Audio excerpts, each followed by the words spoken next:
Madame, Monsieur, merci de choisir notre chaîne, la CR TV, au cœur de la nation. Manette du savoir de rouler le tapis rouge ce jour à une belle dame, une experte, la première femme agrégée de chirurgie au Cameroun, Dr Bernadette Ngononga. Bonjour, professeur. Bonjour, Madame Marie-Albert. Comment vous allez? Ça va, merci. Professeur, dites-nous, qui se cache derrière ce nom, Bernadette Ngononga? Merci. Je suis née à Pouma, je suis de Pouma. Je pense que de par mon nom, tout le monde peut déjà le deviner. J'ai fait toutes mes études primaires et secondaires au Cameroun et je suis parmi des chanceux qui ont pu bénéficier d'une bourse gouvernementale pour aller étudier la médecine en Belgique, donc à l'Université catholique de Louvain, où j'ai passé 11 années à faire quoi? À obtenir mon diplôme de médecin, que je peux dire que j'ai eu avec grande distinction, qui correspond à une grande moyenne là-bas. Et puis j'ai commencé des études de chirurgie, où j'ai fait 4 années sur 6. Après, je suis allée aux États-Unis, où j'ai encore fait de nouveau 6 ans. Et j'étais à la Columbia University, à New York. Et je suis donc devenue chirurgienne là-bas. Et j'ai passé après l'American Board of Surgery, pour les initiés, ils savent. Après, aimant beaucoup mon pays, parce que durant tout ce parcours, j'avais toujours eu envie de rentrer au Cameroun. Je n'ai pas trop attendu longtemps après avoir obtenu le diplôme final pour un chirurgien qui veut se limiter seulement à la médecine hospitalière. Je suis rentrée chez moi au Cameroun parce que j'ai toujours su que c'était là-bas que je devais aller. Alors, dès mon arrivée, j'ai été recrutée à l'hôpital général de Douala, où j'ai d'abord exercé. Mon directeur à l'époque, c'était le professeur Bellet, Eugène, qui tout de suite m'a recruté. Je peux vous dire que j'ai signé mon contrat le jour de mon interview, ce qui est très rare dans la partie de la profession. Et il avait donc ainsi damé le pion au CHU, qui à l'époque voulait déjà me recruter, mais qui hésitait un peu, qui a pris du temps pour établir le contrat, mais lui, il l'a fait immédiatement, en attendant dans son bureau. Donc, après 4 années, grâce au professeur Malonga, j'ai réintégré l'équipe de l'université de Yaoundé 1 à la faculté de médecine et des sciences biomédicales. J'étais donc devenue assistante dans le département de chirurgie et spécialité. Et c'est donc ça qui a motivé mon départ de Douala à Yaoundé, parce que, 1, l'université le demandait, et 2, pour moi, pour des raisons personnelles, aussi pour réussir ma carrière académique, je me devais d'être à Yaoundé. C'est donc depuis lors, depuis 2007, je travaille actuellement au CHU de Yaoundé, où je suis le chef service des urgences, bien avant même d'être professeur, et donc depuis 5 ans à peu près. Et aussi, je participe aux gardes et aux activités de l'équipe chirurgicale. En même temps, j'assume mes fonctions d'enseignante à la faculté de médecine et des sciences biomédicales, à temps plein. Quelle casquette? Comment vous prenez, docteur Nonga? Je peux dire que je ne sens même pas que je suis très occupée. Parce qu'au-delà de tout ça, là, je suis aussi une mère et une mère célibataire qui doit élever ses enfants et en même temps qui doit soigner ses malades déjà de chirurgie, et puis tous les malades des urgences, et en même temps m'occuper des étudiants et les enseigner. Je pense que c'est la passion qui gère tout ça. Donc je ne peux même pas vous décrire si c'est dur ou si ce n'est pas dur. Je fais, et avec la force que Dieu m'a donnée, je le réalise. Donc un cœur à prendre, docteur Gononga. Je ne sais pas si c'est le cœur qui apprend. Ce n'est pas toujours évident de décrire les choses qu'on fait par passion. Oui. Vous savez que la passion s'entoure toujours des choses qu'on ne maîtrise même pas bien. Et je crois que j'ai choisi le métier de médecin par vocation. Il est vrai que ce n'était pas celui que j'aurais choisi quand j'avais 10 ans, mais depuis le temps, depuis le moment où j'ai intégré ces études, que j'ai adoptées, et depuis j'ai appris à aimer, à me retrouver bien dans ma peau, dans ce métier. Vous venez de passer avec brio le concours d'agrégation française. Parlez-nous un peu de ce concours. En quoi consistait-il? Bon. L'agrégation française, c'est un peu comme l'agrégation du CAMES, c'est-à-dire que c'est le même principe. Vous présentez ce que vous avez obtenu comme diplôme, on appelle ça le titre, et ce que vous avez déjà fait en recherche, dont les travaux. Puis vous devez montrer que vous êtes un bon médecin, donc avoir une épreuve du malade. Et ensuite, vous devez, puisque c'est un travail de médecin enseignant, vous devez donc aussi fatalement montrer que vous enseignez.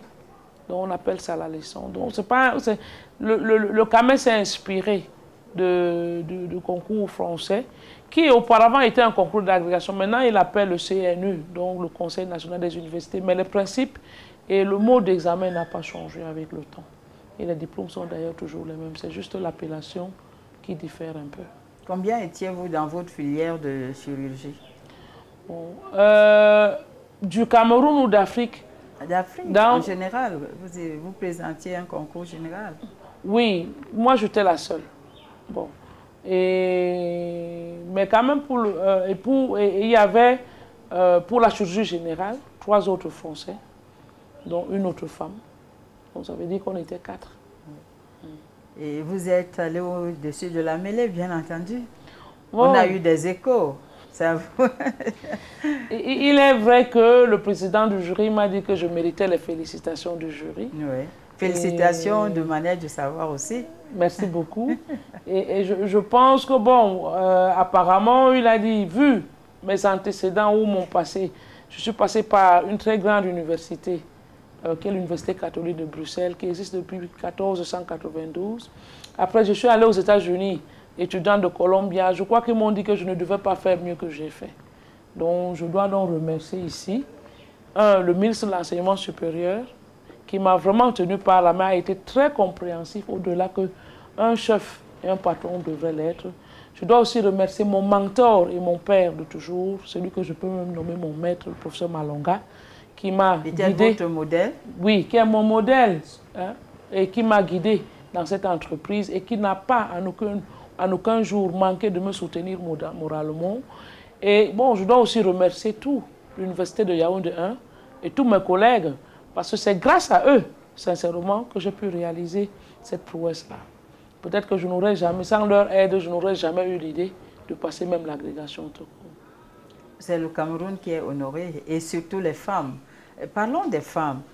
Quelle est la place que les femmes occupent dans la médecine? Bon, la médecine camerounaise n'est pas dépeuplée en femmes. Mais le parent pauvre, c'est la chirurgie.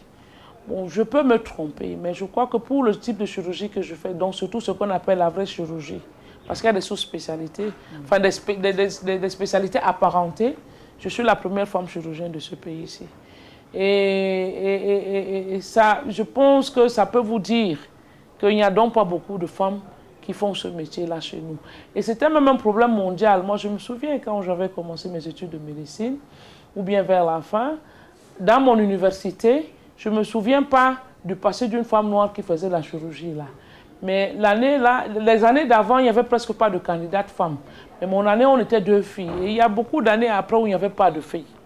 Mais à l'heure actuelle, quand même, ces chiffres-là ont un peu changé. Il faut avouer qu'aux États-Unis, de 4%, ils sont passés à plus de 20% maintenant de femmes en chirurgie. Et en France, tout récemment, ils atteignent 20 à 30%.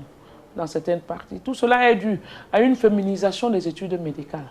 C'est-à-dire que vous allez noter qu'en France, il y a 70% des étudiants en médecine qui sont les filles. Aux États-Unis, ça approche 60-65%. Bon, au Cameroun aussi, à la fac, on a plus de 50% de filles qui font les études. Mais ce qui est difficile, c'est qu'après, maintenant, ces études, qui sont peut-être à majorité féminine à l'heure actuelle, les femmes ont souvent eu peur de la chirurgie. Et pourquoi?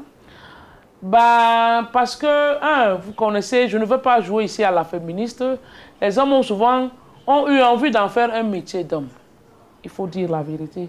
Parce que très souvent, c'est vrai que c'est un métier qui demande beaucoup, ou qui demandait beaucoup physiquement.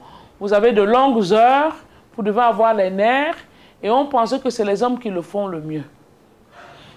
Et il y a beaucoup de métiers comme ça où on a pensé auparavant que c'était les métiers d'hommes. Par exemple, si vous prenez les pilotes d'avion, vous n'allez pas trouver trop de femmes là, parce que vous savez, c'est quand même des métiers qui nécessitent beaucoup de concentration et beaucoup d'investissement personnel. Donc, il faut des êtres qui ont certaines capacités. Mais je crois que les femmes font de très bonnes chirurgiennes. Surtout les femmes qui choisissent ce métier par vocation telle qu'il doit l'être. Parce que la chirurgie, ce n'est pas tous les médecins qui peuvent bien faire la chirurgie. Ce n'est pas être trop brillant forcément qui fait de la chirurgie, il faut les deux. Il faut être très brillant et en même temps avoir les capacités mentales de pouvoir oser agresser un être humain pour son bien. Restons dans ce domaine de chirurgie. Parlez-nous un peu, parfois on entend parler de la chirurgie plastique, esthétique, curatrice. Quelle est la différence? Est-ce qu'il y a une différence fondamentale? La différence fondamentale, parce qu'en chirurgie, nous avons ce qu'on appelle les indications, c'est-à-dire pourquoi on opère le malade. Dans la chirurgie esthétique, je commence par celle-là, parce que c'est la chirurgie qu'on peut considérer pas inutile, parce qu'elle soigne le moral du malade, mais on ne guérit rien, sauf peut-être l'image du malade pour lui-même. C'est-à-dire, là, c'est le malade qui se trouve, qui trouve qu'une partie de son corps n'est pas comme il aimerait être. Oui. Et désire qu'on transforme ça en quelque chose que lui souhaiterait. Je ne peux pas dire beau ou bien, parce que ça, c'est des termes qui sont relatifs. Oui. Donc, parlons par exemple, quelqu'un peut avoir un nez, comme moi, je pourrais peut-être souhaiter avoir un nez bien pointu, oui. Et je vais donc faire ce qu'on appelle la chirurgie esthétique. Bon, maintenant, pour la chirurgie plastique, c'est la chirurgie de reconstruction. Et c'est la chirurgie qui s'occupe des déficits fonctionnels que peuvent avoir entraîné les traumatismes ou les malformations. Je vais prendre aussi un exemple. Toujours pour le nez. Quelqu'un peut faire un accident, par exemple de voiture, il écrase tout son nez. C'est-à-dire que ses narines commencent à sortir peut-être par deux petits pertus ou bien tout son nez part. Alors, on va faire une reconstruction, donc une chirurgie plastique pour lui remettre un nez. Ce n'est pas la beauté qui est le but primaire, la beauté selon les yeux du patient, mais c'est quelque chose qui doit être fonctionnel et restaurer un peu la fonction telle qu'elle était. Maintenant, la chirurgie qu'on fait tous les jours, là, le terme de chirurgie curatrice, celle-là, elle est faite pour guérir les maladies. Maladie, c'est quoi? Vous avez un cancer, vous avez fait un accident, vous avez une fracture, vous êtes en train de saigner. Le chirurgien va venir pour essayer d'intervenir et sauver votre vie. Vous avez donc compris, esthétique, c'est l'image de la personne. Plastique et reconstructrice, c'est aussi l'image, mais aussi il y a parfois une notion de fonctionnalité, c'est-à-dire le patient a perdu un peu la fonction, alors que la plus grande partie de la chirurgie, elle est là pour guérir des pathologies. Et c'est ça qui fait l'attrait de la chirurgie pour moi. Parce que moi, je crois que la chirurgie a un plus que les médecins ont pour aider les malades. Vous savez, en médecine, on a les pilules, les médicaments qui viennent pour la plupart des herbes. Et on a cette chirurgie où on agit avec les mains, d'où le nom d'ailleurs qui vient de kéré, dans la main. Donc on travaille avec la main pour aider le malade. Vous avez un problème, le chirurgien va venir avec ses mains enlever le problème ou remettre les choses en place pour que vous retrouviez votre intégrité ou votre santé. Docteur, il y a des petits soucis ces derniers temps, des oublis parfois lors des interventions. À quoi est dû cela? Parce qu'on n'aime plus ce qu'on fait ou bien c'est tout simplement de la fatigue qu'on a parfois parce que l'opération a été longue? Qu'est-ce que vous entendez par oubli? Non, parfois on se dit il y a des compresses qui sont restées, des paires de ciseaux dans le ventre d'un malade. Des gens se plaignent parfois de ces petites, enfin je ne peux pas dire négligence, mais c'est tout comme. C'est pourquoi on posait la question de savoir, c'est des choses qui peuvent arriver ou parce qu'aujourd'hui les gens ne sont plus accros à ce qu'ils font.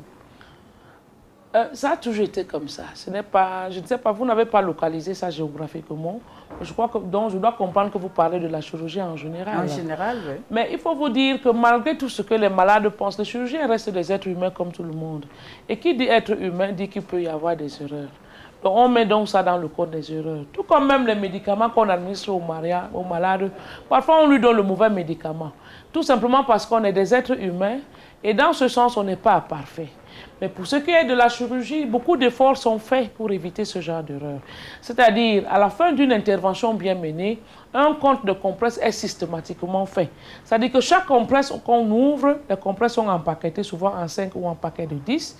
Et chaque paquet est comptabilisé au début et à l'ouverture du paquet au cours de la chirurgie. Et à la fin, on doit retrouver toutes ces compresses-là, soit dans la poubelle où on met des choses, soit sur la table d'opération. Et ça permet donc de diminuer et d'éviter des oublis de compresses dans le ventre. Si, à la fin de l'intervention, on constate qu'il manque une compresse, on ne peut pas refermer le malade tant qu'on ne l'a pas retrouvé. On a parfois utilisé même des rayons, dont les radiographies sur table, pour retrouver ces compresses. La plupart des compresses utilisées en chirurgie, normalement, sont marquées radiographiquement pour pouvoir être retrouvées. Bon, pour ce qui est des instruments, c'est la même chose.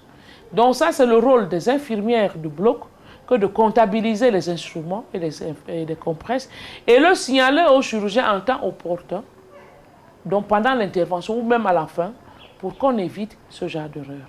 Mais n'empêche que malgré ça, parfois, ça arrive. Je ne crois pas que c'est la fatigue, parce que je vais vous dire ceci. Si je peux parler de mon expérience, parce que des collègues que je connais, quand on prend la vie du malade entre les mains, parce que c'est ce que font les chirurgiens, on ne peut pas dormir.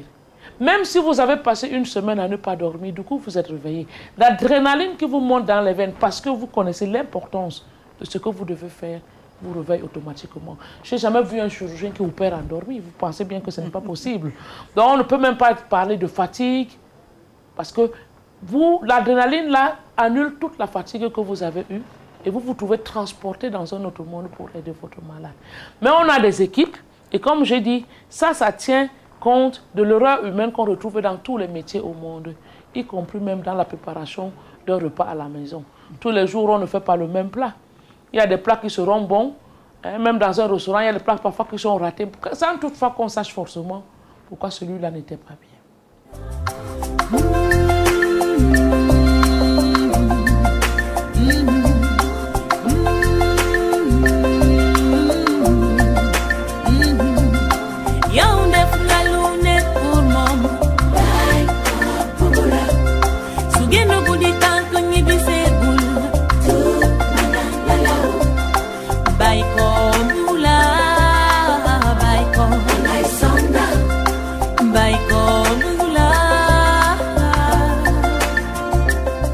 Monsieur, vous êtes à bord de Manège de Savoir qui reçoit aujourd'hui Dr Ngononga Bernadette, première femme agrégée de chirurgie au Cameroun.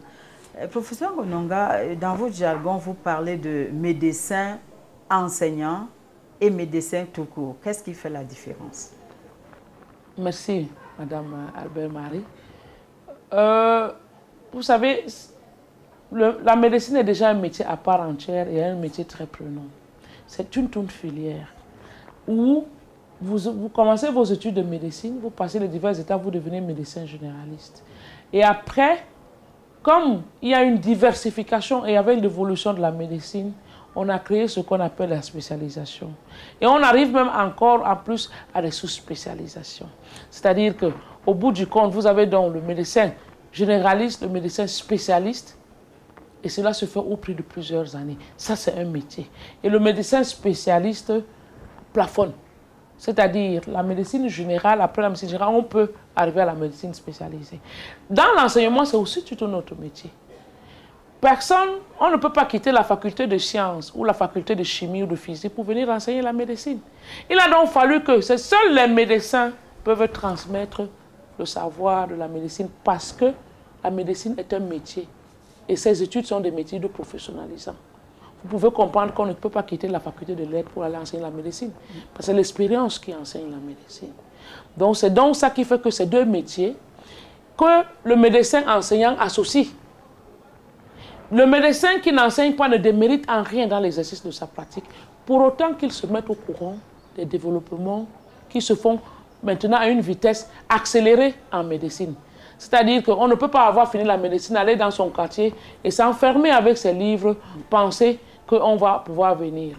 Mais le médecin enseignant a le devoir, en plus de faire la médecine, qu'il a plafonné en tant que spécialiste, parce qu'on ne recrute que les spécialistes comme enseignants à la faculté de médecine, mais maintenant, de transmettre son savoir aux enfants étudiants en médecine. Donc, il a donc le devoir de soigner les patients et en plus de transmettre ce savoir. Donc, vous comprenez que c'est deux métiers. Oui. Donc, on ne doit donc pas penser qu'un médecin spécialiste est petit. Non, pas du tout. Il peut même être un très grand expert dans son domaine. Si je prends la chirurgie par exemple. Mais l'enseignant a seulement deux casquettes. Et la preuve, vous voyez donc que quand vous devenez un enseignant, vous devez passer des étapes encore pour arriver au sommet. Le sommet de la médecine étant professeur de médecine. Vous êtes en contact avec des jeunes. Comment appréhendez-vous cela? Ils sont ouverts à former le relais. Hein? Parce qu'on vous a vu à l'œuvre. Comment analysez-vous l'attitude des jeunes aujourd'hui? Est-ce différent de ce que vous avez été il y a de cela et aujourd'hui? Ça, c'est une question profonde. Je ne pense pas que je dis la vérité, mais je dois comprendre, ou bien je dois dire que quand je me revois étudiante, il y a combien peut-être, mes études de médecine, j'ai commencé ça à peu près il y a 30 ans bientôt. Je ne pense pas qu'on était exactement pareil aux étudiants actuels. Mais il n'y a pas non plus de différence. Donc, je ne suis pas bien placée pour connaître un peu le pourquoi. Peut-être faudrait faire appel aux anthropologues, aux sociologues et tout. Mais je sais quand même que les jeunes de maintenant ne sont pas exactement comme nous. Bon, opinion personnelle, j'ai tendance à croire que l'être humain évolue lentement et très lentement. Bon, mais maintenant, parlant de nos jeunes, moi je pense que naturellement j'aime les enfants. Et personnellement, j'aime les enfants brillants. Bon, on ne peut pas m'en vouloir. Et j'aime aussi les enfants respectueux. Donc, j'ai mes contacts avec les enfants qui sont comme ils sont. Je ne pense pas qu'on a des conflits.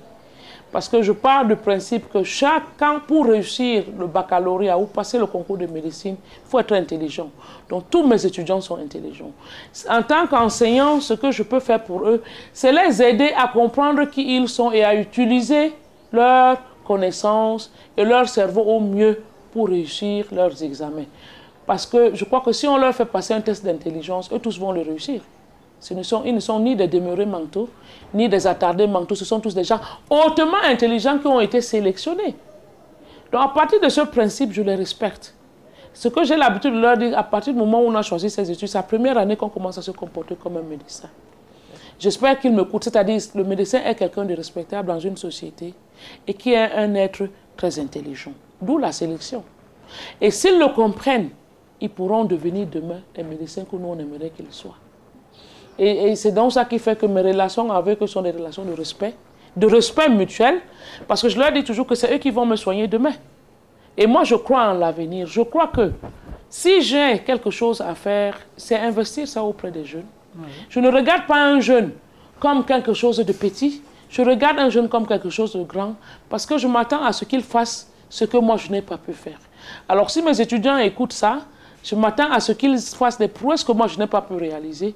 Et si je peux les encadrer pour les aider en ça, je serai très heureuse. Aujourd'hui, vous êtes agrégé de chirurgie.